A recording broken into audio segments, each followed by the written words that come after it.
I guess we should do this. We're doing it. Finally. Holy shizzy. Clink, clink. Yeah. Here. Toast to Successful our new endeavor. A new endeavor for Yes. sure. Little vino. Yeah, Bike Shop Society. When did you first I got the impression you had been thinking about this for quite some time. But when you sprang the idea on me, I was like, oh, he's been thinking about this. I think podcasts for the general public didn't really become a thing until Serial. Until that the NPR, Yes. when Serial happened. Great podcast. Yeah. But that put it on that made it top of mind to the general public. I think that makes sense. Mm-hmm. Yeah, I definitely had listened to some podcasts before that. I'm trying to think. I think one of the first, it wasn't the first podcast, but one of the first podcasts that I kind of, unless I'm missing one, that I kind of listened to pretty regularly was the BS Report. So Bill Simmons, who used to do Grantland, that's sports. It was the ESPN, I think bought it, and then Grantland was like this sports. It was kind of like a blog. It was but it had some long form stories and had some really cool stuff. But anyway, he was kind of heading up that. I think he was like the editor in chief or something like that. And anyway, he started the BS Report. Mm-hmm. That was the first one, and it's funny looking back because it's really about big U.S. sports. It wasn't about cycling at all. Maybe they talked about the Tour and Lance or something, but it was a lot about NFL, maybe college, NBA, which, I follow-ish, kinda, but I don't follow them religiously. So for me to listen to that, looking back, I listened to it because I thought their personalities were really interesting and fun, and they had a goofy good time. But I was like, wow, so you can kind of maybe talk about anything as long as you're having fun. Yeah. And you have good characters, so to speak. So, and anyway, looking back, that was kind of interesting. Now I don't listen to it, not because it's not good anymore. It's just that I just kind of have other things I listen to. But yeah, there's a lot of other options now. Yeah. I mean, the podcast So many. space is it's, there's you it's not about listening to a gardening podcast. It's about it's a podcast about a specific tomato you like to grow. And nothing else. And nothing else. And nothing else. Tune in next week. Take a really deep dive down. Oh my God. Down to the specific plant that you like to to grow. It reminds me of there must be a German word for it, but a 56-letter German word or something. But when you get that kind of paralysis, sitting trying to choose something on Netflix. Oh yeah, and just clicking around and around, and you don't watch anything. You spend an hour. That's it. That was your. That was it. It's over. It's honey, want to go to bed? Yeah, let's go to bed. Yeah, my wife will just leave me and to just scroll, and then get very angry at me because I don't save things to my list. So when I go on Spotify or something, I'll occasionally have that. Usually, I already know what I want to listen to, or it just comes up on my phone, so it's not a thing. But every once in a while, I'll be like, oh, what's something else I can listen to, so I'll type some keywords. But there are just so many podcasts now. There are. And we're just another one. We're adding to the clutter. And yet we think we're special, so we're like, well, this is a real legit good podcast. Yes. Unlike those others. No, they're all good. No, they're not all good. They're not all good. Trying to build up some rapport. They're not all good. Some of them are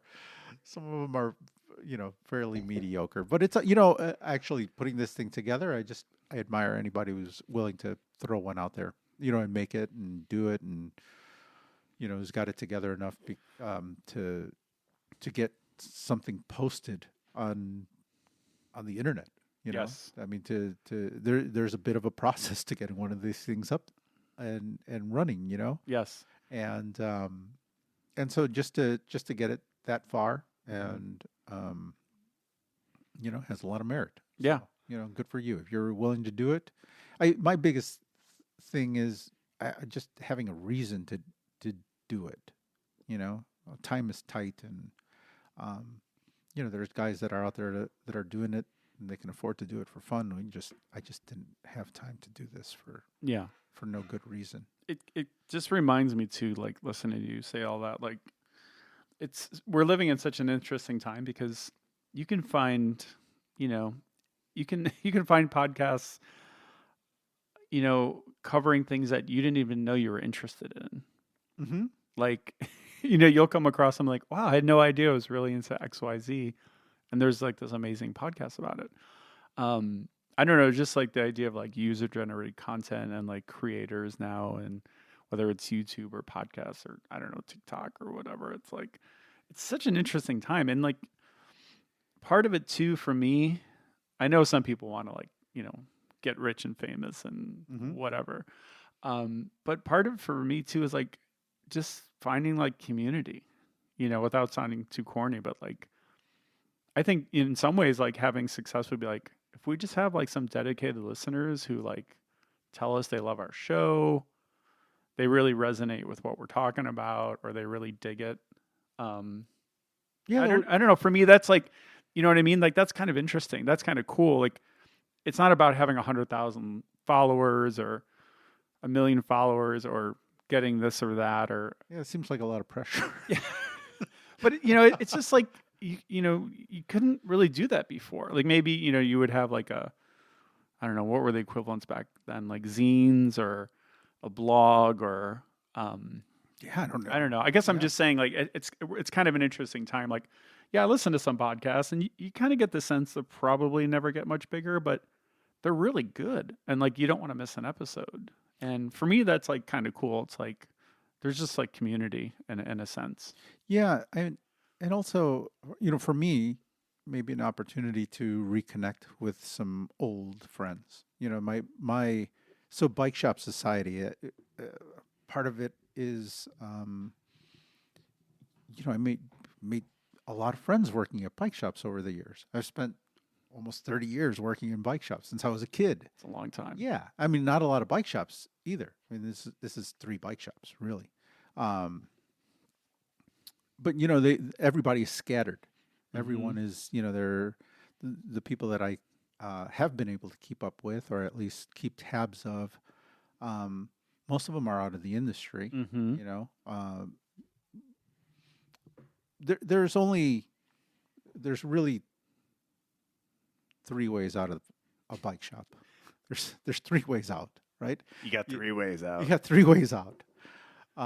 It's like Escape from Alcatraz. Yeah, you get to your late 20s. You get to your late 20s. Reality sets in. Well, yeah. If you're doing things right, Right. maybe usually you have a girlfriend Mhm. at that time, Mhm. or there's usually a girl involved. Yes.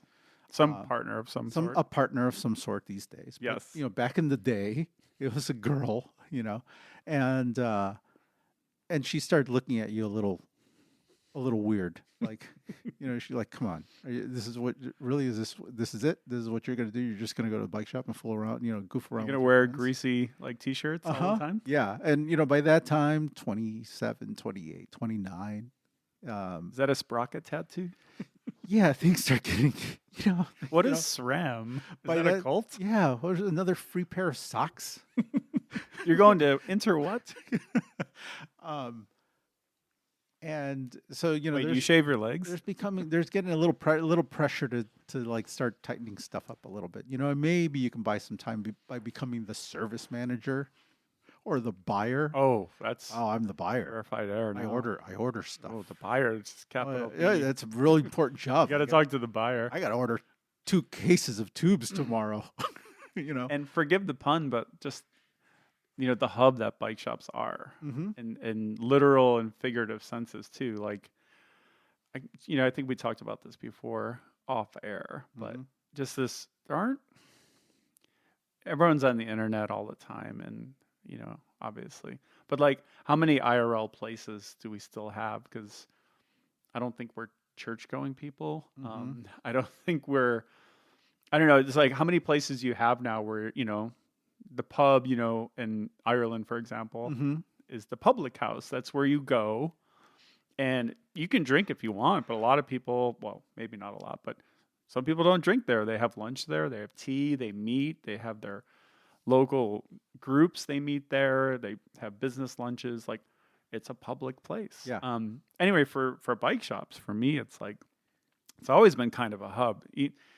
if I'm like living in a new city, if I'm just on vacation and I don't know, Spain, like Hmm. I always kind of want to like check out the bike shop just to check. I might be in there 5 minutes. Yeah. I might be there in an hour Well, for an hour, but like there's it's a hub. It's like it's a it's an place you go to. it's a language that that you and I speak, and that Yes. most people that ride bikes Yes. speak. I mean, if you're a cyclist, it's a place where you can automatically walk in, and there's a common language. Mm-hmm. No matter what world whatever part of the world you're in, there is there is some sort of there's a way to communicate in that place Yes. that you know.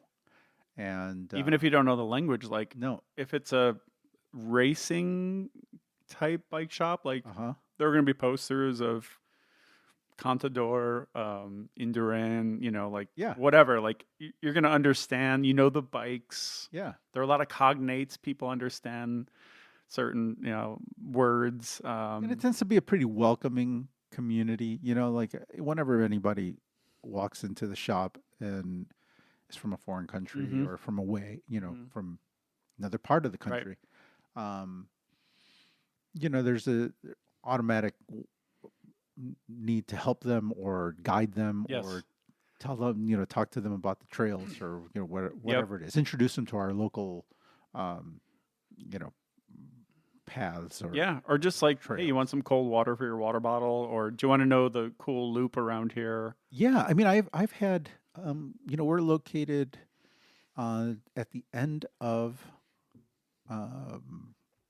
of a pretty popular trail, a trail that people use to get to Chicago if they're traveling Route 66. Mm-hmm. So oftentimes they get spit out right at the front of our bike shop. That's so So cool. yeah. I mean, like You planned that one really well. that was that was dumb luck, but it's That's awesome. but I've had guys from Japan, and Germany, and France, and just where we're located. It's a really oddball place. Like Yeah. you just don't, it's a pretty blue collar suburb of Chicago, but all of a sudden there's some dude from Bordeaux Yeah. sitting out in front of your bike shop, and I've gone as far as like inviting him to my house and sleep, pitching a tent in my backyard and sleeping. Complete stranger, just Mhm. hanging out in my yard for a day or two. Meet my dog. Yeah, and it's just it's for some reason someone on a bike. Maybe because they're so vulnerable. Yep. You just kind of there's nothing there to protect them. They got all their stuff with them. That's Yes. what you almost feel the need to try to shelter them or help them. And we've also been out there, right? I mean, we've Yep. been out on a bike in the middle of nowhere, and you Yes. know what that feels like. So. Yeah, I mean, I've had a couple of cats, man. They're just, Yeah. just like my wife would, the first time she looked at me, she's like, what? Yeah. Like, how do you know him? I'm like, I don't. You find someone on the internet. Oh, like, man, she's like, you don't treat your family that well. Yeah. Exactly. Well, that's a whole story we could talk Yeah. about too. And I'm like, no, I don't like, I don't know him. That's why I like him. That is funny. Yeah, I think and other sports obviously have versions of this too, but I think with cycling, maybe even a little bit more than others. Like, anyone who's done like lots of whatever kind of riding, road riding, I don't care, gravel, you name it, but like we've all had like gone through the suffering, the Mhm. long rides, the bonking, the broken chain, stranded. The long death rides, 5, 6, 7 hour rides, Mhm.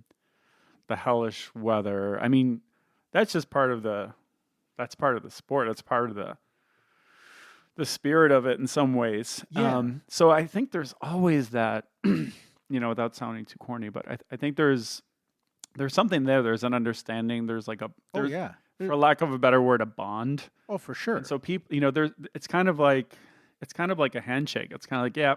Yeah. Oh yeah, your road. There's like a built-in understanding. Like you immediately kind of download it. It's like, Oh, when I, as I mentioned, I'm catching them at the end of Route 66. So Right. Route 66 ends in downtown Chicago. right. So we're 17 miles outside of Chicago. Mm-hmm. So this is pretty much the tail end. And so they've already done, just imagine where they're coming. They're coming from Los Angeles, or they're coming from San Francisco. Yes. And so I have a pretty good idea of what they've traveled. Kicks. They got their kicks. Yeah, big time. So I always make a point of, when given the opportunity of giving them like just a blast off, Yeah. they're the end of the ride, make it really worth it. That's awesome. I think it's a good time to ID your shop, because you said we. Oh, no, you don't. No, let people try to figure out what shop I have. I was just going we're outside of Chicago. All right, we're going to keep it mysterious. Yeah, we'll keep it a mystery. I'm not here to plug the bike shop. All right. I just thought you might want to mention it. No, not plug it. I meant more like, do you want to we'll work it in. Sense where it is. We'll work it in later. You're going to walk it Southwest, in. Work it in the southwest suburbs of Chicago. Yeah. Joliet Prison. Not quite Joliet. A little bit closer than Joliet. So getting warmer. Yeah. But yeah, so I love the idea that you came up with, and when you asked me to come on, I'm like, that's awesome. And then I was like, wait a minute, can we do this? Yeah, we can do this. You had a pause? No, it wasn't a pause. It wasn't a pause like, do I want to do it? It was more like, can we make it? Like, are we gonna do it well? Is it gonna be good? Because there are like a lot of podcasts. There are a lot of podcasts. What did I listen to? I guess I listened to Lance's podcast a little bit. Mm-hmm. What's it called? The Move. So I don't, keep up a whole lot with Lance, but have you heard of Peter Attia? Yeah, the doctor? Yes. Mm-hmm. So he has a podcast, mm-hmm. and I think it's The Drive. Mm-hmm. So when you said The Move, it reminded me of it. Yeah. But he had Lance on. I don't know when it was. I think it was fairly recently, but I only listened to like snippets of it. But one of the things that I just thought was really interesting was, so do you know the famous look, The Look? Do you know what I'm talking about when I refer to Lance and The Look with Jan Ulrich? So I always thought he was looking back at Ulrich, giving him like, let's do this, let's battle, like throwing, taking the gloves off. Mm-hmm. Lance explained that's not what he was doing at all. I was like, wait a minute, this whole time, like 20 years, I thought it was like, so I always thought, did you always think he was like giving Ulrich, the eyes and the look like, hey man? That's the story. I That's just heard the story. Yeah. So what it was Lance was looking for teammates. Because he was like, if I get into any trouble, I'm going to need a teammate or two. And he was looking back to see where teammates were. I don't know. I just thought that was like, that's it. I'm like, really? Like, if you search The Look, they just there's like a million videos and memes and whatever, and it's like The Look. It was a story that was just generated. And it was it was just totally like random. He just happened to be looking back for teammates. He's like, where's Chechu or wherever? Like, I don't want to be like lost and like, what's the word they always use in cycling when isolated. He's isolated on the climb. It's like a lot of stuff from that era. It's all just make believe. Yeah, it's just a lot of bullshit. But I thought that one was like particularly like fun and like The Look, and he's like, no, that had nothing to do with it. And I'm just like, oh my god. Well, I think he helped. He certainly didn't deny it a long time ago. Because it worked in his behalf. It made him look like the tough guy that he was. Tough Texan. Like, I'm not from America. And he certainly played all that stuff up to the max. Yeah. No, I thought that was pretty interesting. Flashback. So when I moved, I've had a few restarts in my quote unquote racing career, my very modest racing career. But one of them was I'm going to go race my bike in like Europe. And I'm like, I'd done a little bit in high school, like in Ireland. Mm-hmm. My parents are from there. But it was just kind of light. The Isle of Man. And went to the Isle of Man. That was awesome. But anyway, fast forward. So I'm like, I'm going to go to France. And I'm like, where do I go? And I heard about Nice, and I kept hearing about Nice and Nice. So anyway, go to Nice. I have like very little money, but I have my bike. I have my Paramount. Mm-hmm.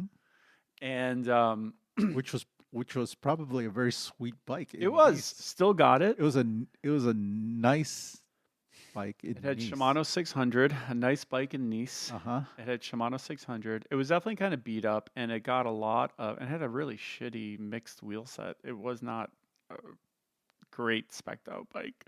So I get to Nice, and I have this Paramount, and I'm like, I'm gonna race.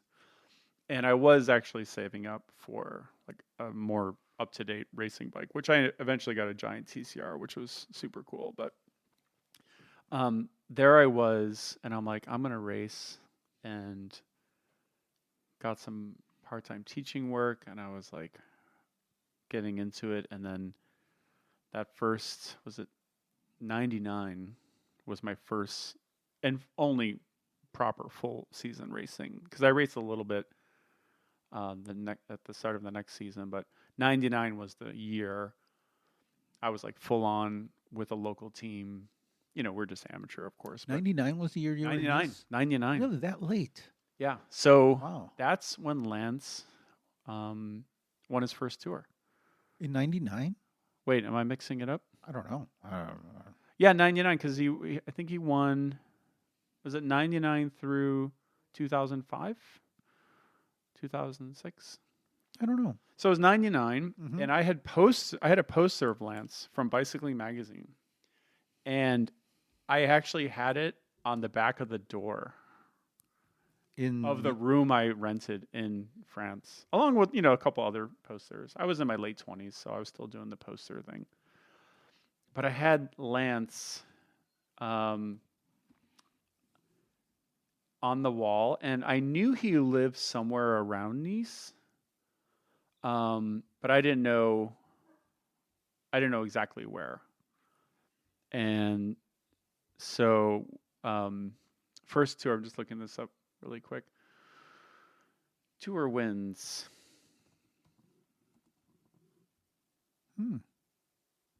You know, he was born Lance Edward Gunderson. Yes. Huh. Well, he talked a little bit about that on the podcast as well, with Tia. 98 to 2005 Postal first tour. He won the 99 tour. So that, yeah, I knew that. When you asked me, I started second guessing myself. But yeah, 99 was the first Tour de France win, including 4 stages. So he wins the tour that summer. I arrive in Nice that late summer, early fall. So after he won his first tour. And sorry, correction. The next season was my first full season. So 2000, not 99. I said before 99. So I get there in fall of 99. Lance has won his first tour. He lives a couple miles away. And I learned that 2 blocks or so from where I live, there was a pub called McMahon's, which, is my last name. Mm-hmm. No relation whatsoever. But turns out I got to know, actually, there's another crazy story with this I just remembered too. But the bartender there was an American girl, and she was like, "Oh, you're into cycling, huh?" And I'm like, "Yeah," because I was like reading a bike magazine or something. She's like, "Oh yeah, Lance and all the guys were here partying after the tour went." I'm like, "Wait a minute, you mean Lance Armstrong?"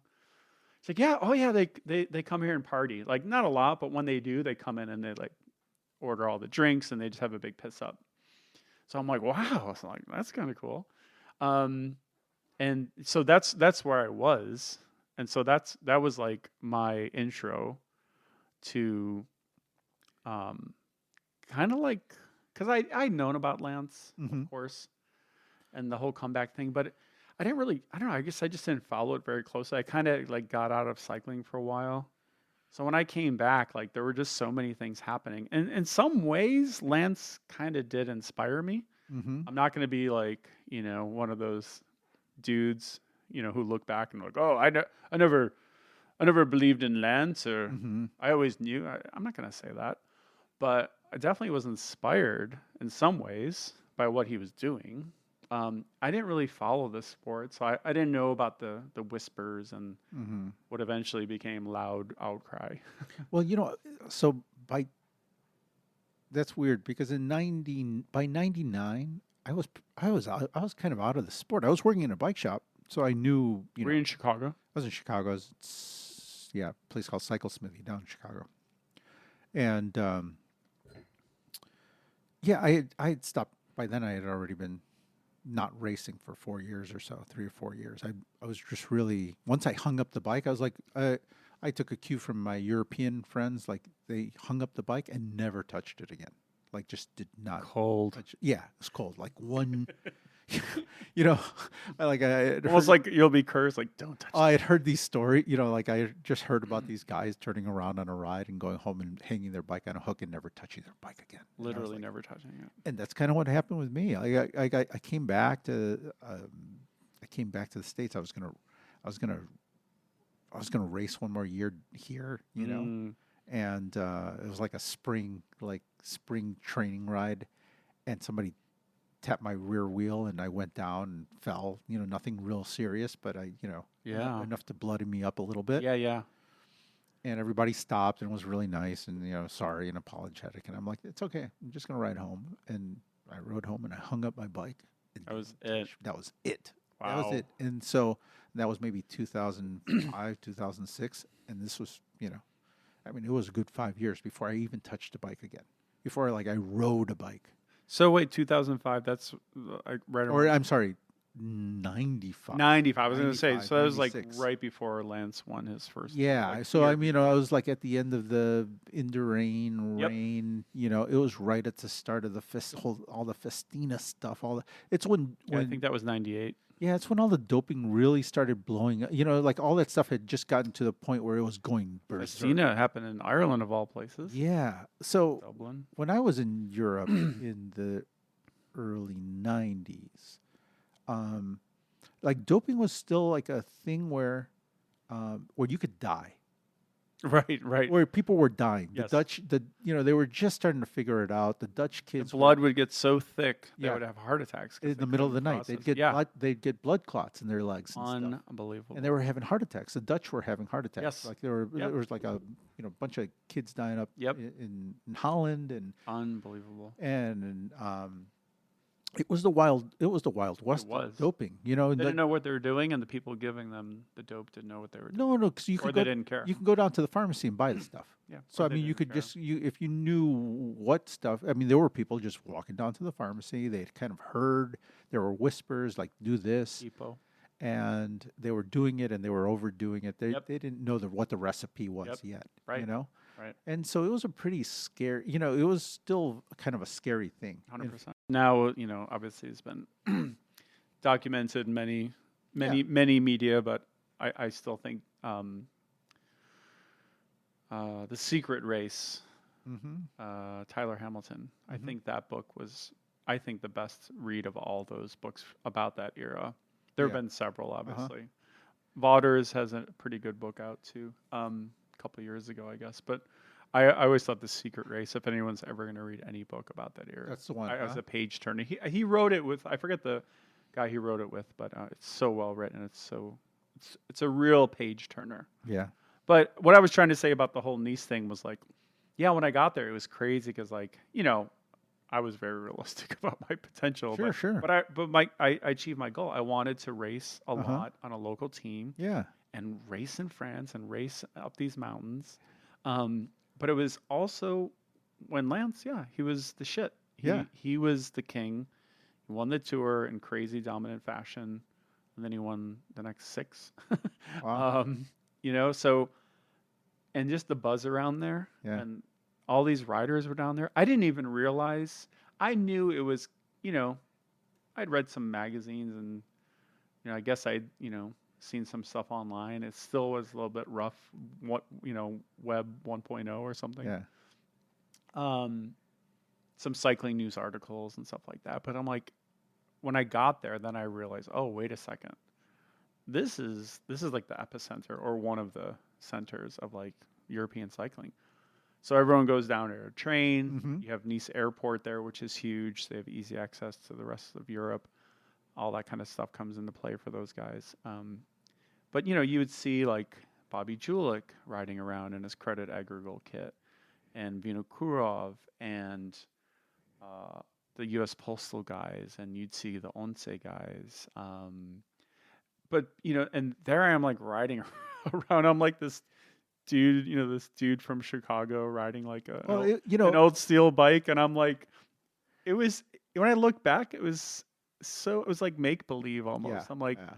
what was I doing? At the same time, I'm like, I'm effing glad I did that Oh because yeah. that was awesome. I look back, I'm like, that was kind of crazy, but it was so much fun because I did get to race a lot Mm-hmm. and I was pack fodder. But I had so much fun and my teammates were so cool. I'm still close to a couple of them.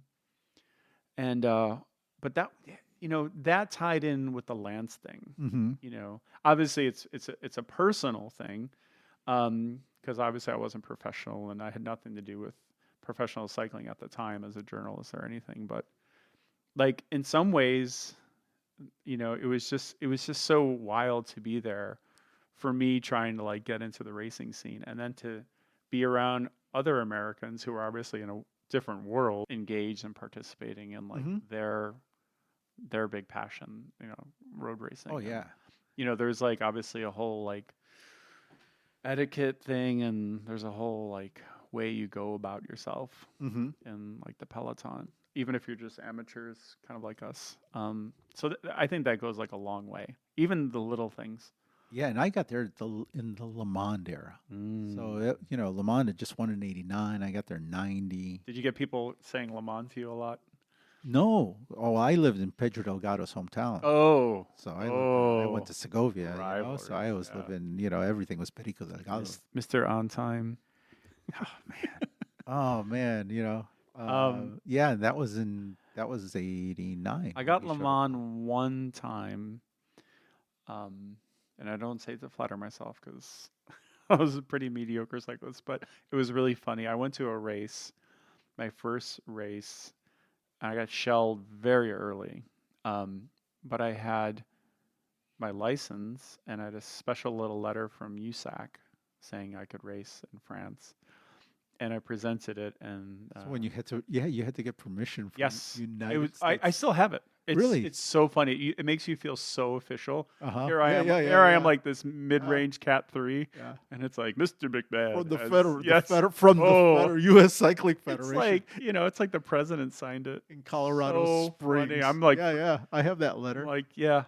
And anyway, so I did this race, but the point was the guy signing me up at the little folding table was like, "Oh, American." He's like, "Oh, Lamond, oh, Greg Lamond," and I was like embarrassed as hell, but also Yeah. very like flattered, You're like, just yeah, in the sense of like, yeah, there was like a sense of like, "Oh, we like Greg, the respect," yeah. and but that was cool. But I think big picture though, like, it's super cool that I mean, I can't speak for you, but I was truly just like a mid-range kind of cat 3, Oh yeah, we're mediocre. but like I kind of still live the dream in a way.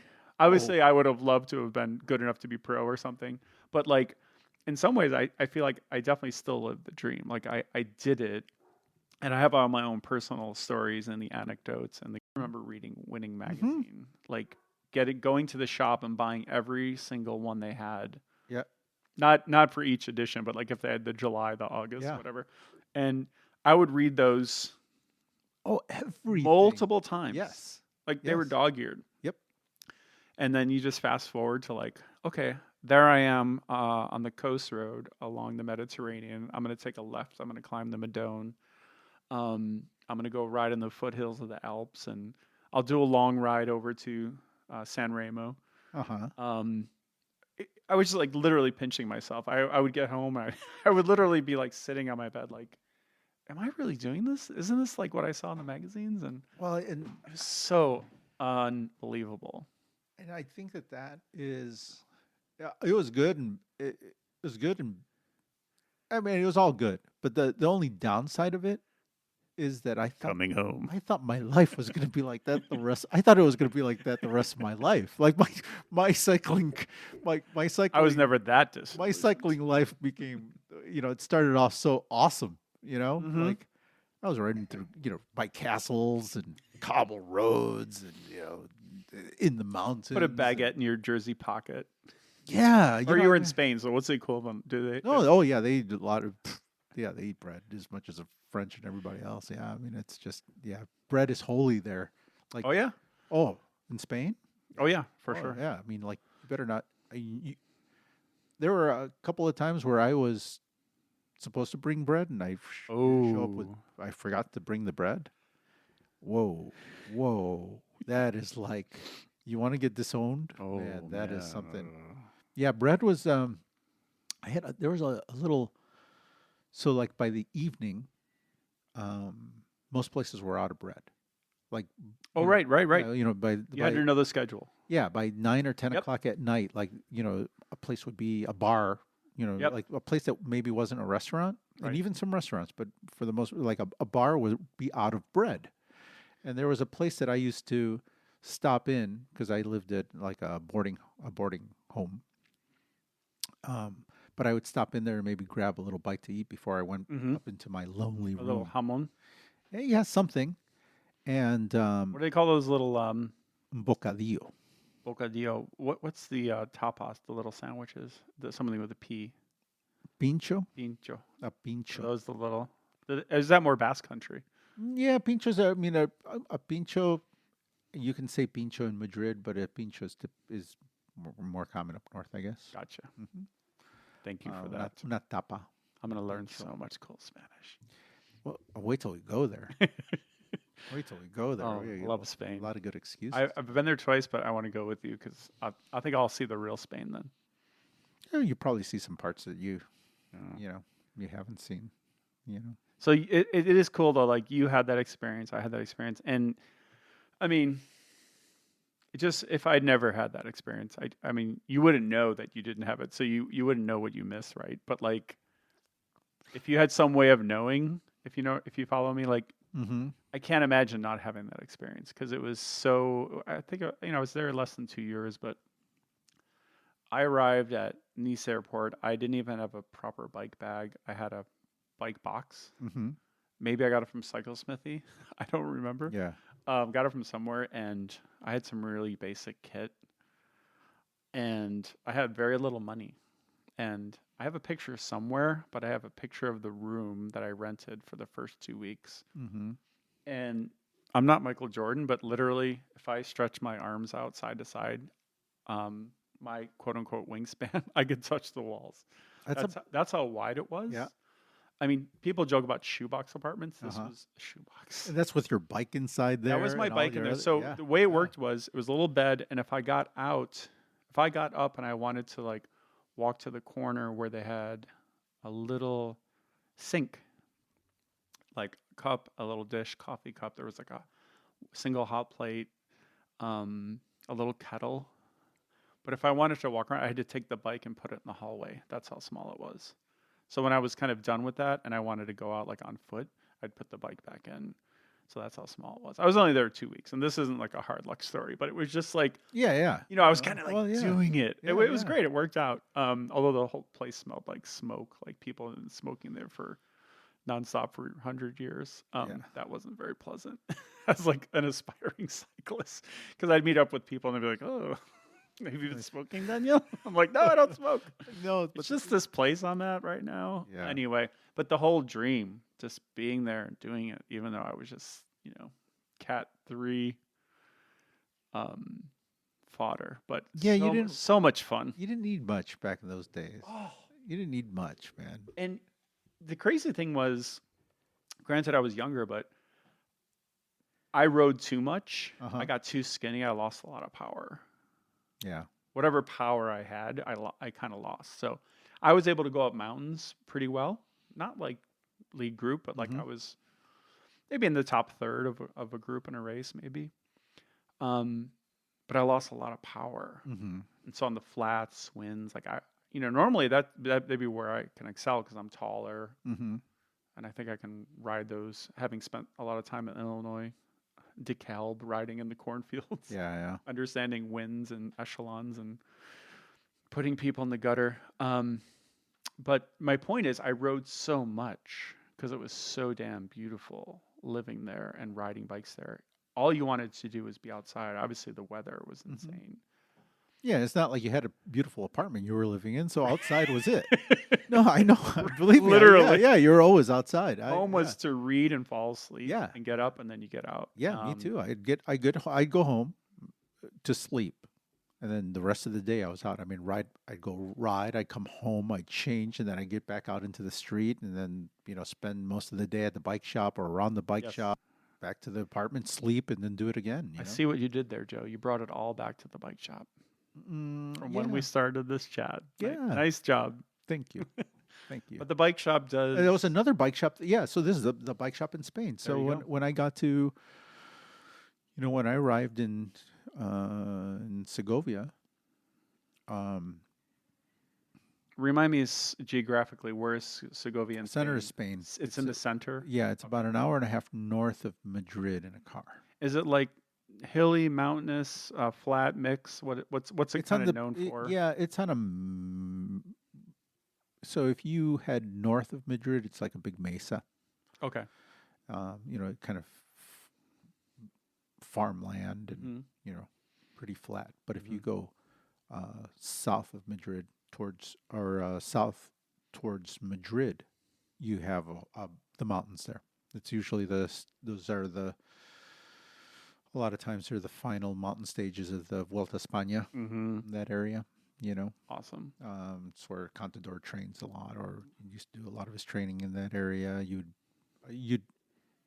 So from the Segovia side, we would go up one side of the mountain, and then on the other side, you'd have a lot of the guys from Once. Once would go Mhm. up there, and you'd see all the Madrid pros up in the mountains. So there was a big gathering That's up so there. cool. Oh yeah, like sometimes you go up there, and there would be like, team time trial practice going on Awesome. up at the top of the Yeah. top of the mountain. Because it was altitude, so it was Yeah, high, and there was right. a big flat road that kind of went around the top there. Ideal. And it was not unusual to go up there and find yourself with 6 pros or flying around. They go by you at like 43 miles an hour Yeah, I mean it was it was on a little gradient. it was Oh, amazing. okay, that's what ProFast looks like. Okay. Oh, that was my first encounter with a climber. Ooh. I'd never, going there, you'd heard about climbers. Yeah. Oh, he's a climber. And you're just like, climber. Yeah. It's fast going up a hill. Yeah. And you meet a climber or you ride with a climber. And you're like, oh my God. You're just as fast going uphill as I am on the flat. Their heart rate's like 70. Oh. Yours is like 170. And this was the good old days when they would climb in a big ring. Oh yeah. I mean, it was like some little dude with drops. tiny legs in a big ring. And they're just talking normally the whole time. Oh, they were just like, Telling you about the movie they saw last night. And you're like, Foom, I foom. can't breathe. Oh man. Beautiful times. Beautiful times. It was yeah, like you said, we're very happy to have had that opportunity. So lucky, very fortunate, very privileged. Yeah, I look back on that. So just one little funny story that I was going to say earlier. I mentioned it. So that girl, the American girl I mentioned who worked in the bar, McMahon's. Mm-hmm. So this is two years ago. And I was with my girlfriend and I took her to an Italian restaurant in Andersonville. Here in Chicago. Chicago. Okay. So I was living in Andersonville before I moved to my current digs in Logan Square. So it's a short walk to this restaurant, and I think it's called the Antiprima. Really good spot, actually. So I made a reservation because, it would get pretty crowded, and I didn't eat there much really at all. I think I'd maybe been there once before, but it was basically my first or second time. So I'm like, I'm going to do a proper, and I made a reservation, which I think I just did online or through my phone or something. Thought nothing of it. I go in, and there was a woman there. She brought us to the table. We get seated, and I'm just looking at like the wine list and the menu and whatever. And that same woman who showed us to our table, she comes back and she's like, "Excuse me." She's like, "Did you live in Nice, France?" And I just went like numb. I just looked up and I'm like looking at her. She's like, "Is your name Daniel McMahon?" And I'm like, I thought I was like Jason Bourne, like someone's gonna shoot me. I'm like in a movie. I didn't know what was happening. I'm like, yes, like with a question mark at the end. She introduced you to your long lost son. She's like, "I worked in McMahon's. I was the bartender." No. And I'm like, Oh my God, are you freaking kidding me? Am I on some like TV show right now? Really? So there you go. How small is the world? She was the bartender, and this was so. Let's see. Let me do some quick math. Um, it's 2022. Happy New Year. Hmm. And I was there in basically 2000. We're talking about. So we can do the math. That's 22 years, and this was probably a couple years ago. So about 20 years. And I didn't. I wasn't going to pubs much then. First because I was riding my bike literally 35, 40 hours a week. Uh-huh. So that wouldn't have worked well as much as I do like a good pint of Guinness. But almost more important, I didn't have any money. Yeah. And Nice, Yeah. it's kind of expensive. Sure, you're not going out a lot. Yeah. Yeah. I And mean, and literally, so yeah. when we would go, my then girlfriend, we would typically go on a Sunday, and I'd have like 2 pints of Guinness, like two, and we'd milk it. And I was so light, and I was like racing a lot. Like I get kind of buzzed on a couple of pints of Hmm. Guinness, which is kind of funny to think about now. But you know, went in there like once a week, sometimes not for a couple weeks over the course of a year. And I got to know her. We didn't know each other like super well, but she was nice, and then I tried to be nice, and it was cool. Sometimes my mail would go there, and I'd get theirs because of the last name, and I would just like, oh, I got some more of your mail and whatever. And then when I left, I went in like had drinks with friends and had a good goodbye kind of send off thing, and sure, sure thing. 20 years later, random, I get seated by her, and she's like, "Yeah, I was that bartender in McMahon's," and I'm like, "I can't believe it." Wow. Now, what was awkward is they were really busy that night in the restaurant, so I couldn't really chat with her. But I'm like, I'm gonna come back, so I need to go back How long and ago hang was out. this? It was like within the past couple of years. It was like before the pandemic, Hmm. so it was probably like 2.5 years ago.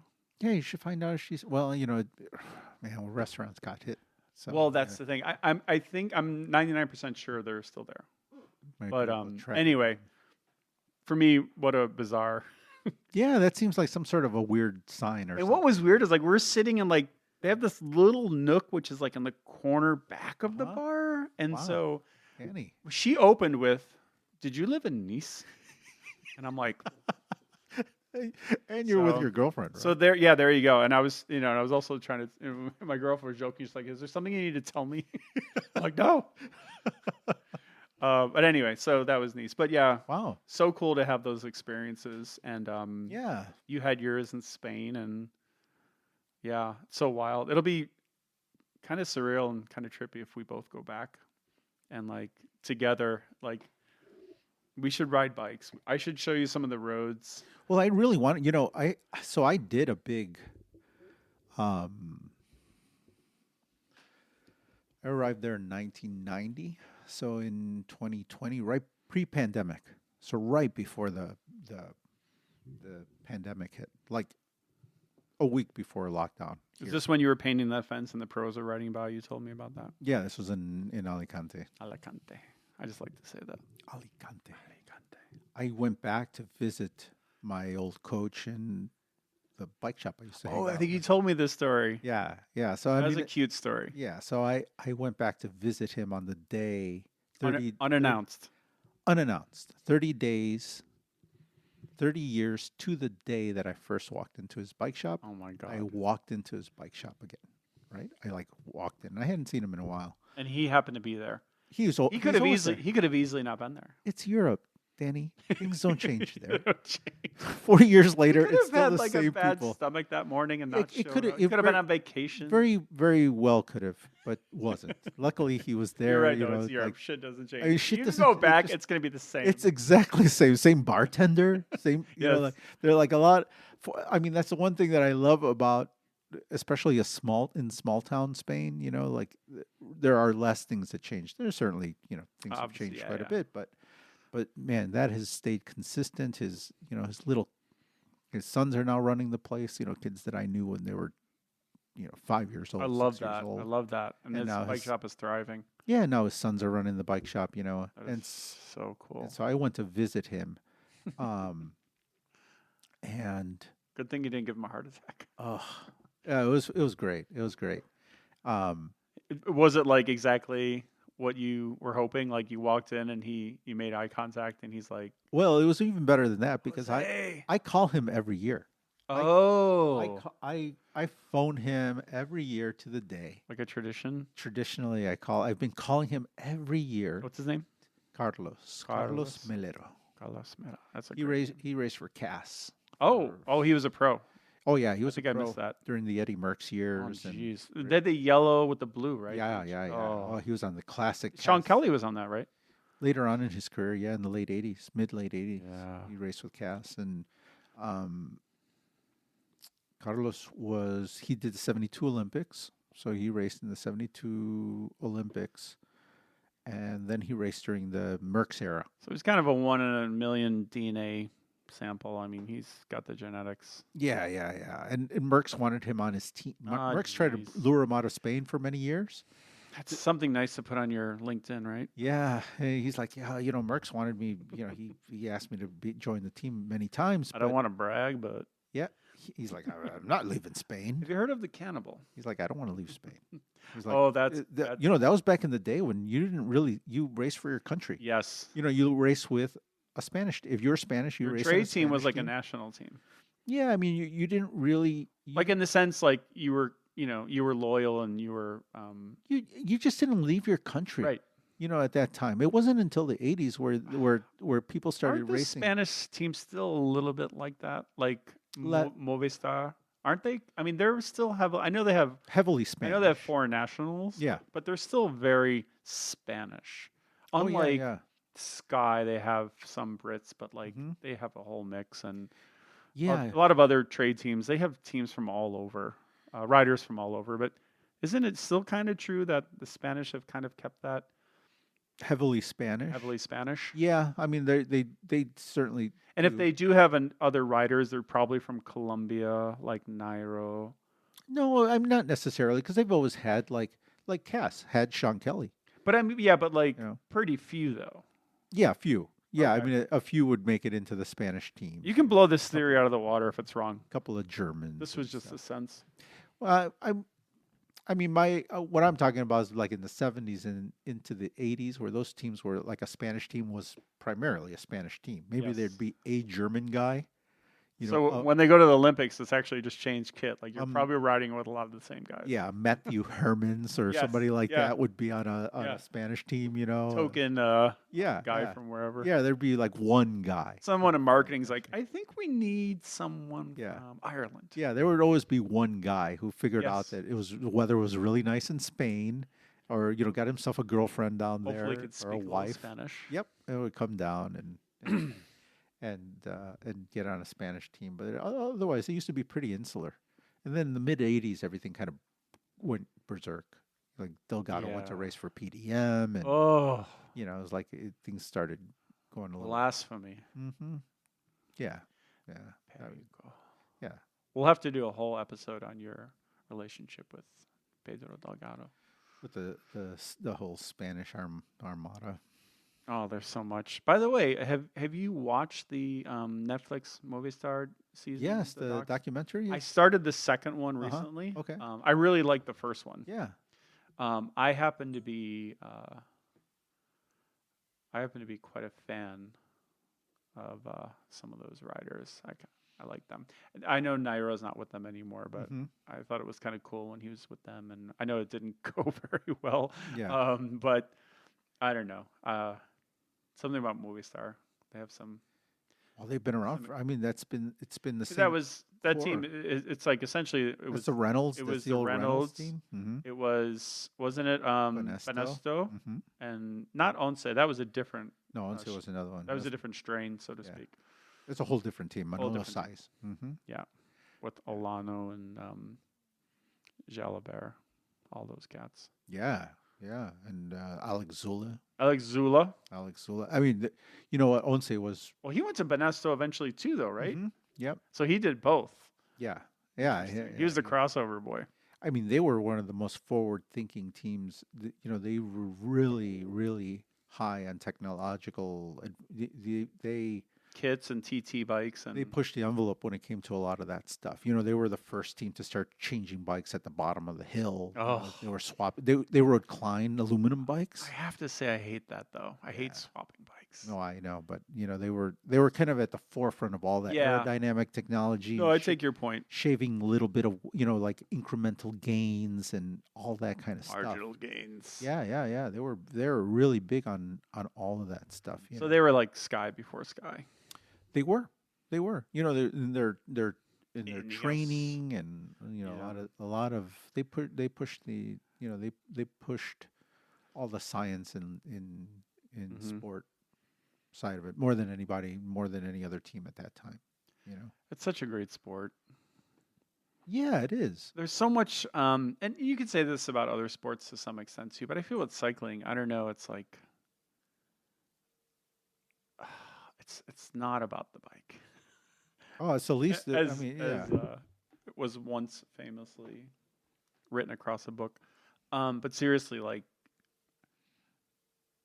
whatever culture means, people use that word a lot, but just the people, the language, the countries, Mm-hmm. the food, the cross of nationalities. Like I said, you do get that in some other sports, but you're not, soccer players are on a pitch, right? The stadium. Like, Mm-hmm. they're not out riding the roads and the mountains and Meeting the flying through people. the towns and meeting the fans, like, Well, signing autographs, and not maybe during COVID days, but there's nothing quite like well, the it. big thing is that it's not the race. It's not race day. It's the training days. It's the day. It's Yes. the Monday through Friday. It's a Monday through Saturday. Mm-hmm. You know, where you're just like Mm-hmm. you're just riding around through towns and looking for the fountain, and Mm-hmm. you know that nothing gave me more joy than to know where all the fountains were located in That's the pretty small cool. towns. Like I mean, like to know where all And the the fo- water was were. drinkable. You could just Oh fill up yeah, your bottle at the. Oh yeah, wow, that's so cool. yeah. I mean, there were there were every town had a fountain. I see like that on Rick Steves and stuff. Hmm. It'll just be like, oh, I'm in this fountain. He like fills up his bottle. Oh yeah, I'm like, oh, that's cool. yeah. I mean, every town had a fountain. And We don't really have that, I don't no, think. no, not really, not really. I mean, If I maybe see if a you step water outside. fountain like along the lakefront, I'm like, I don't know if I would drink from it. I don't know if someone's done something in there, Yeah. so to speak. No, over there, man, it was like, and it's usually really good. From what the locals would tell you, it's like, oh, that's a great fountain. Oh, Oh, don't miss that. oh, there were you would ride by certain fountains, and there would be a line of people. Like there was one fountain that the source of the water was from the top of the mountain. You know, Mm. this uh, it was in a town called La Granja, which is like right at the base of the mountain Oh, of perfect. Nevacerrada. Get Mhm. top up and then get a drink on the way down. Yeah, and people from Madrid would drive. They'd have to come from the other side of the mountain Mhm. down the other side, and then they would line up, and they would all have like these big plastic Oh, it was bottles. that good. Yeah, to fill up at the fountain. It I was love it. the fountain. It had the definite article, Oh yeah. the fountain. Yeah, Oh, it's yeah, it's the that's like the one. the fountain. I And, love that. and that was a famous one, and you'd pull up there, and there'd be a whole line of people, and all you needed to do is fill a water bottle, right, or two. And Remember so, when water was free and it wasn't something you bought in a plastic oh bottle in a yeah, gas station? oh, it was so nice. Those old days, Hmm. make believe. Um, but it's also just wackadoo because, like, we're both from Chicago area, burbs. Oh, the South Side, South which is Side, yeah, represent. just like really the middle. Oaklawn in the house. Couldn't be like more removed from all of that. Yeah, Ever. yeah, it's like, okay, like try to find some more removed. How about these two guys? And then You know what? I basically got winning. Well, it wasn't Winning Magazine. You know what I got? There was a report during the '87 Tour de France, or the '88 Tour de France, and they showed Pedro Delgado's hometown, mm, and they showed a group of riders meeting in the morning to go out on their training ride. It was like, I don't know, 10 guys, and in that town there's this big Roman aqueduct, l'aqueducto, and they shot the aqueduct, and then they panned down, and they panned down to this big group of cyclists. They were all just waiting and hanging out and looking really cool because they're all like, Yeah. getting ready for the morning ride. Yeah. And when I saw that, Danny, I said, you know what? I'm going there. That was it? That's it. I love it. I'm going there, and I'm going to go ride with those guys. That's exactly I wonder if that film crew, what I want if they to could do. just know that inspired you. That's what I just wanna that do. panning, right? Well, I have that little piece of video. Oh, you do? Oh, yeah. Oh, I have that video, and you now should make it an NFT. when I watch that now and they pan down, I know all the guys. That's so cool. I know everybody. Was it pros or was it just a mix, amateurs or just In that whatever? shot, they were all amateurs. Okay. They were all young guys, and I actually got the backstory on all of that. It was Oh my God. it was French television that came to shoot that Oh, in Spain, and they went to the bike shop, to Mhm. Carlos Melero's bike shop. oh, the same one.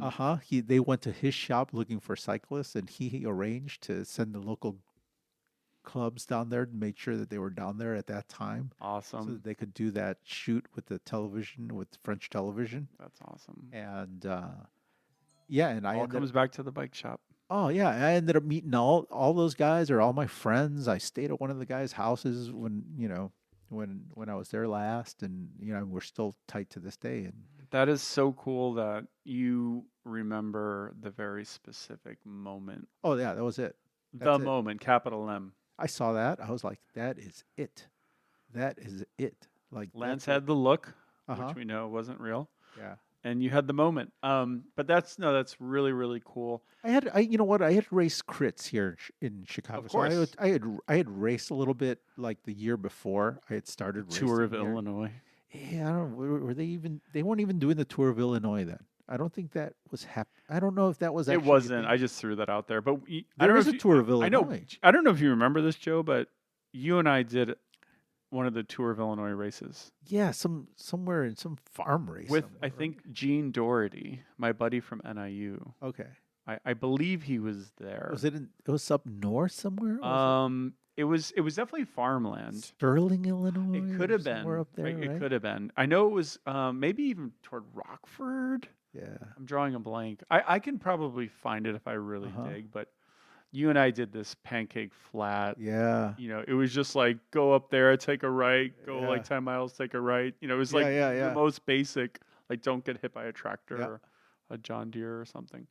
But anyway, no, Tour of Illinois was separate. So where are we doing the crits? Were those like Oh, I don't know. It was something. just in the That was back when in the Midwest was actually a pretty hopping racing scene. right. I mean, it was pretty.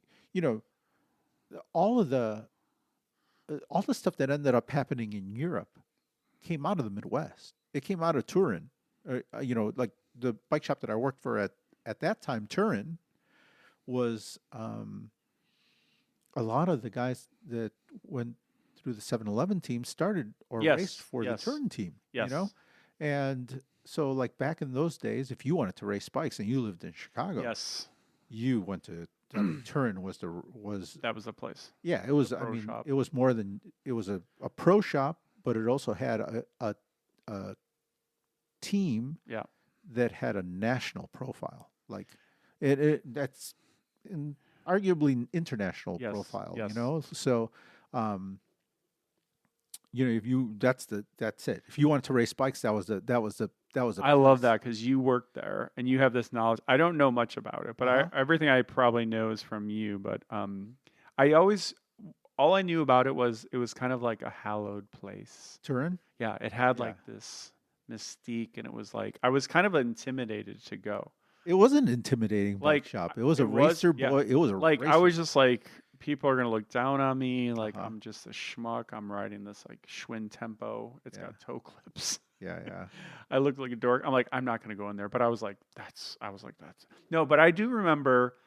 I mean, I know now they have the Intelligentsia Cup and it's Yeah. the Crit Series, and there's some really good racing. But I do remember, obviously, Downers Grove was like an institution. Rest in peace.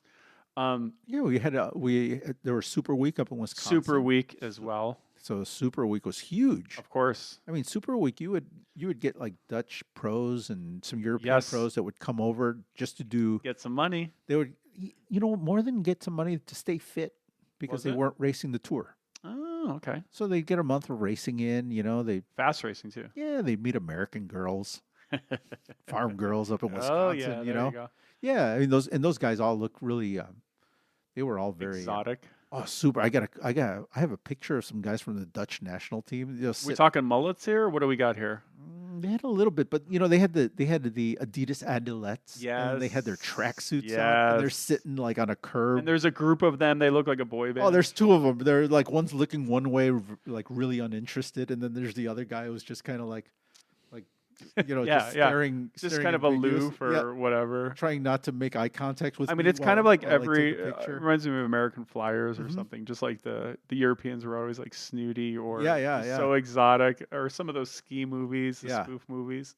Yeah. Oh my god. Oh, they were definitely that. They had that look for sure, Yeah. And but yeah, that series was, that was pretty. It was I mean, legit. It was a legit series. Yeah. If you were in the Midwest, that was the one to do. Yeah, that was important. Just as if you were in the South or Mhm. on California or East Coast or I wherever. mean, we had road races. Mm-hmm. I mean, there were like a lot of road races here in the Midwest, and So speaking of Fignon, I know we talked about this at some point, but uh-huh. I was my question is if you remember the year, and we could probably cheat and look it up, but um, the crit in Grand Park, was it Yeah, it was Lincoln downtown. Park? Mm-hmm. One of those around there. They Mhm. closed it off, and Fignon was there. I want to say Buño was there too. No, Buño wasn't here. Okay, it was just Fignon. It was just Fino. Fignon, and he was in his Gatorade kit because he was, on the Gatorade team. Yeah, and Gatorade was based here. Yeah, and I just remember he was kind of like pack fodder because, like, he was older and like crits weren't obviously his thing. He But it was came. It was promo. it was Yeah, a publicity It's a publicity thing. thing. But I'm there, and I thought we were there together. But correct Yeah. me if I'm wrong. But I have I know that I looked it up. Someone has a blog, Uh-huh. and I don't even think they keep it up anymore. But there's a blog, and this guy's like a handful of pictures Mm-hmm. from Fignon's time in Chicago. And there's one of him like getting like a hamburger somewhere, and there's a couple of him racing at that crit. And anyway, for when you talk about the kind of glory days of Chicago land, crits and racing, I think of some of those times. Which to have Fignon, did you find it? Oh my god! Oh, I didn't find it. I found a picture that I have of Oh, cool! him at the race. Oh my god! Is that? Over there on the right. Yeah, but who's that? Uh, yeah, there were some Motorola guys in there. Jelly Belly, or were they even around? That's awesome. Wait, those are your photos? Yeah. Okay. Mm-hmm. Well, we need to put those somewhere on the site or your Insta or something. But Yeah, I'll try and get them. Maybe we'll get them up on the. so I've never seen those. Mhm. I have one, but point being, to see Fignon, having like watched those like Phil Liggett, Tour de France videos, Mm-hmm.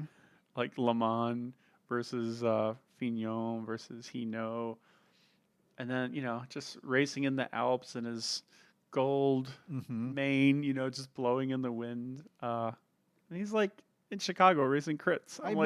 I met him a couple of times This during that sport during is that weekend. pretty freaking cool. Well, I mean, he was like, this was He must have been just right near retirement. this must have been like 94, Because I was gonna say, I know he did Tour de Pont, didn't he? Do DuPont? I don't know if he did DuPont. Mm. I don't remember. I get that all gets a little hazy Yeah. to me. You know what? like, On the hindsight, maybe he didn't do DuPont.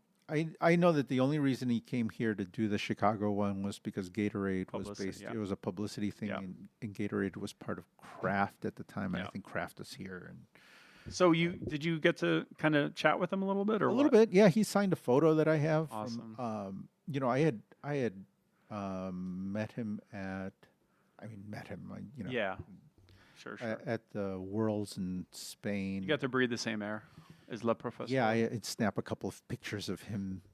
So, Was he cool? Yeah, he was when he was in Chicago. Super nice. Oh, nice. I find that a lot of the European guys, that a lot of those guys, Mhm. when they're here, Yep. whether it's like cyclists or Mm-hmm. musicians, like I've had a lot of contact with like Mm-hmm. European musicians, that maybe guys that aren't that big here but are huge back in their home countries. That once they're off their home turf, they're like way more relaxed because nobody knows who they are. Right. And, Yes. and like me coming over to talk to them is just enough.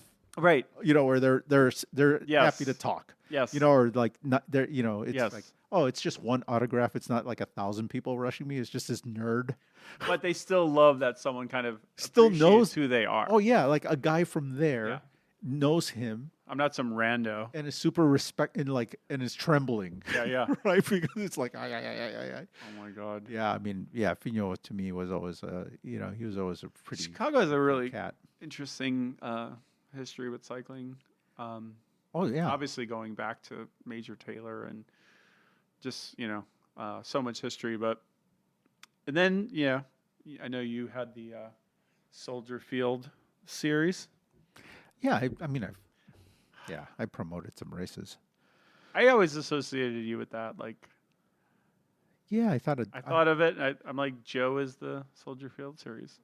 that was a fun. That was we did that for a couple of You summers. did it with Kenny LeBay. He was our announcer. Yeah, he was really nice. He's a pleasant guy. He volunteered. He sought us out and volunteered to come and call our races because we did a thing where we were inviting juniors to race for free. So That's really cool. yeah. So I mean, juniors for juniors it was free. It was free to race, and you would get a free burrito. So Well, right there. yeah, we worked out a thing. Like, forget the racing. Yeah, we worked out a thing with Chipotle, Oh. and there was a Chipotle in downtown Chicago that gave us a bunch of burritos, Oh my God. and we would feed all the juniors. That's freaking awesome. Yeah. Well, as I think I maybe mentioned to you when we went to Cross Nats in DuPage County recently. Yeah, Kenny LeBay's, as far as I know, I mean, I didn't do much, any cross this past season, but he does the commentating, he does the announcing for cross races, the Shy Cross Cup, the series. So he's still He's pretty been doing it for years now, yeah. So, and he's associated with them, so. Yeah, that's cool. Yeah, He's cool. Like, he's on social all the time. We Yeah. banter a little bit. He's really cool. I think he's super friendly, and he actually works with a buddy of mine. They're at the postal service. He's still a postman, yeah, right? They work. They work, I think, actually in the post office.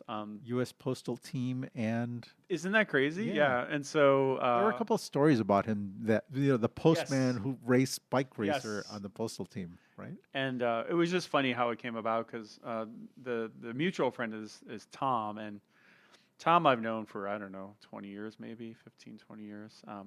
But short story there was one day we're just hanging out like in a backyard barbecue, having a beer, and he's like, "Oh, you still doing that like bike race and stuff?" And it's such a weird sport for so many people. He's like, "You doing that bike racing?" And I'm like, "Yep."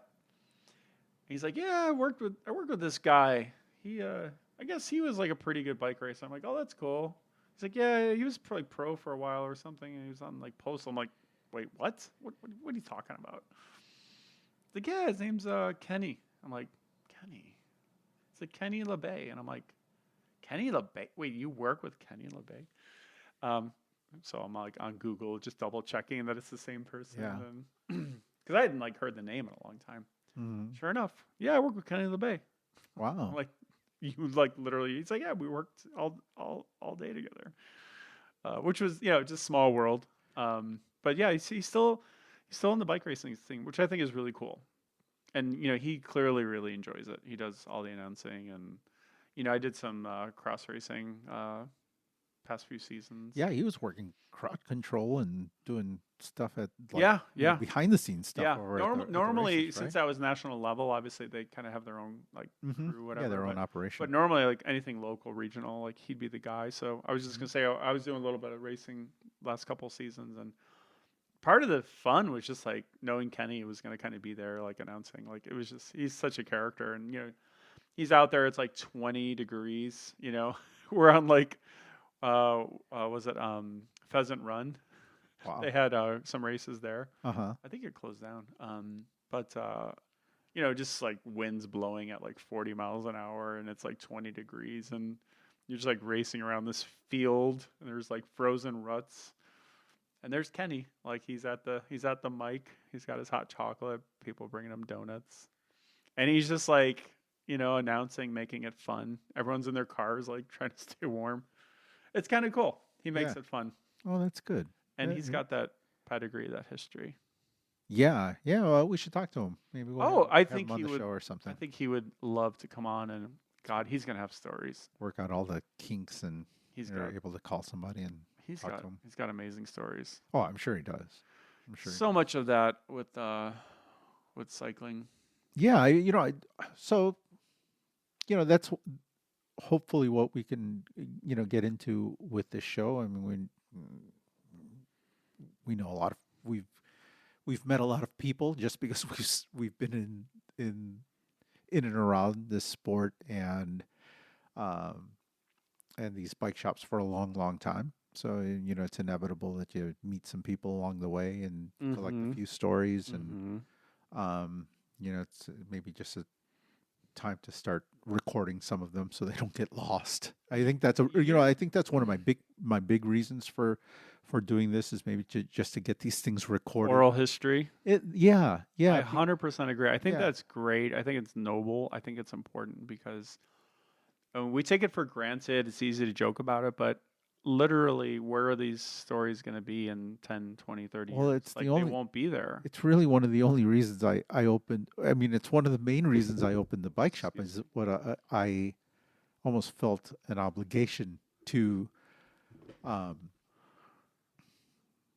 my old bosses. These Yeah. guys that had already, by the time you know, these guys that have been in the business at this point over 50 years Yeah. each. They've been doing it for 50 years, but they're at the tail end. Yeah. They're at the tail end Yep. of their run. Right. I'm really fortunate that both of those guys, Lee Katz and Mark Matei, that these two dudes are still around and doing it. I Yep. mean, they're still in their shop. Yep.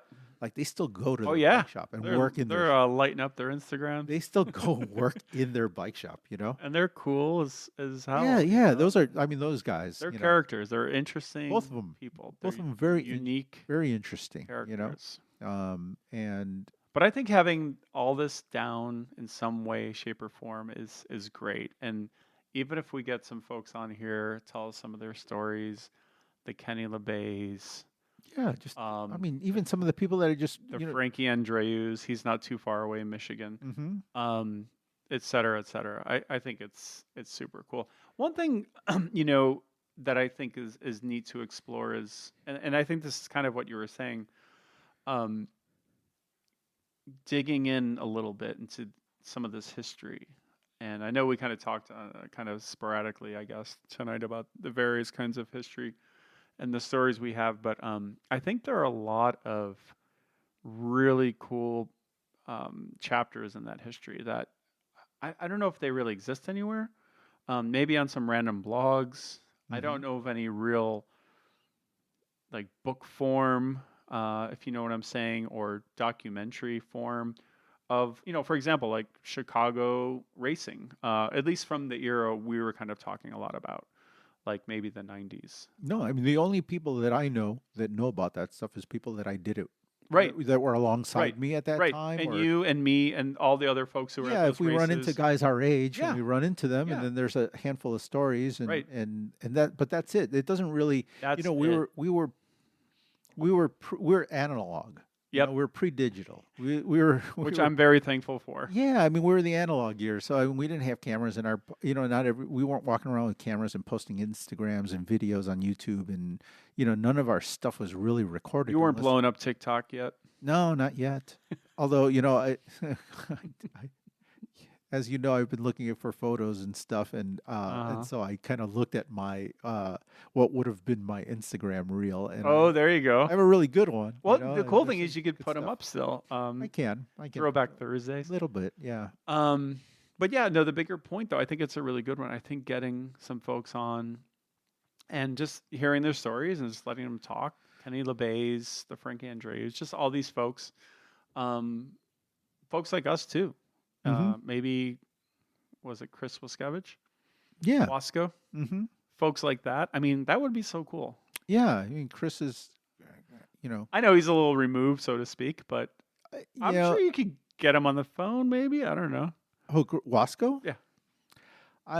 Yeah, I hope so. Okay. Like I said, this is hopefully an opportunity to reach out to some people that I also lost track of Yes. over the years. 100%. And you know, for whatever reason, you know, you life kind of takes over. You go in different Yes. directions. You know, 100%. your life goes in a different direction, and Life happens. it's it's not that you have falling outs, you Right. know, or anything Just like lose that. touch. You lose touch, and sometimes you lose touch because you know you're going in a different direction. Right. You know what I mean? Yes. You know, and especially especially when I left cycling, you know, I had friends that were still very much involved in cycling, and as you know, that cycling lifestyle is very different than, you know, the alternative, which was a party hardy Yes. lifestyle that I then found myself in. Yes. And As have I. yeah, Not that same one, but different versions. yeah. I mean, I just decided, you know, when I hung up the bike, you know, alongside hanging up the bike was like a decision to go deep. Hey, this club thing is kind of cool. Go deep into the stuff that I missed out on. I don't have to race in the freezing cold. Yeah, you know what? Cool. I don't need to train. I could eat pizza. I could not only I could eat pizza. I could, you know, I could eat pizza for breakfast. I'm gonna drink. I'm gonna go chase girls. I'm gonna do all sorts of crazy stuff.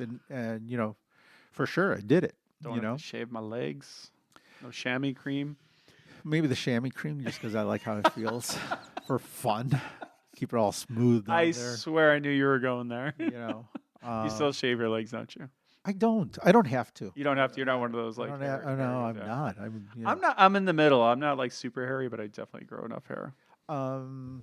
Yeah, I don't know. So yeah, all that stuff. We can. Let's not talk about our leg hair too much. We'll get back to it. We'll talk about that on the next show. Oh, looking forward to it. All right, man. Well, I think let's call it a show here. Call it a show. Let's save a little bit for next time, and yeah, I hope you enjoyed the Hope you enjoyed our chit chat and stage one. that was the prologue or stage one? Yeah, the other. I have a prologue. You have a up. prologue up. This That's is right. stage one. This was stage Yeah, one. that's one of my little. That's It was a crash marred stage. There was a furious sprint at the well, end. you know, a little nervousness at the beginning. You know, you got some nerves. Everybody's fresh. Everybody wants to win. Everyone thinks they can win. You got a lot to say. Oh, a lot of say. things, right? You got to shake it out. But you know, as they say, it's not a one-day race. It's a grand tour. Yep. The point is to get to the end in one piece. You know, we didn't. That's what I say. I don't think we crashed or anything. You know, it'll be better tomorrow. We spent a little more too much time in the wind, but 100%. It'll get better. Hopefully, we can do this again soon. I hope so. It's been fun. See you, Danny. Ciao.